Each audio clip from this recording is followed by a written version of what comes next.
Engineering admission ஆரம்பமாகுது.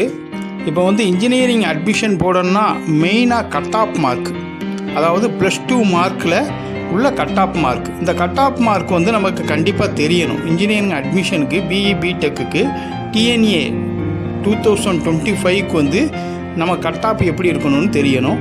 அந்த cut ஆஃபை எப்படி கால்குலேட் பண்ணணுங்கிறத மெயினாக தெரியணும். ஃபிசிக்ஸு, கெமிஸ்ட்ரி, மேத்தமெட்டிக்ஸ் இந்த 3 மார்க் தான். ஃபார் எக்ஸாம்பிள் ஃபிசிக்ஸில் 97, கெமிஸ்ட்ரியில் 99, மேத்தமெட்டிக்ஸில் 100. அதை எப்படி பண்ணணும்னு இந்த போட்டிருக்கேன் பாருங்கள். 97 2ஆல் டிவைடேட் பண்ணணும், கெமிஸ்ட்ரியை 2ஆல் டிவைடேட் பண்ணணும், அந்த ரெண்டையும் ஆட் பண்ணி கொண்டு வரணும். அதோட மேக்ஸ் ஆட் பண்ணிக்க வேண்டியது 198 கட் ஆஃப். அடுத்து ஒரு கட் ஆஃப் சொல்லுங்கள். ஃபிசிக்ஸில் 80, கெமிஸ்ட்ரியில் 77, மேக்ஸில் 85.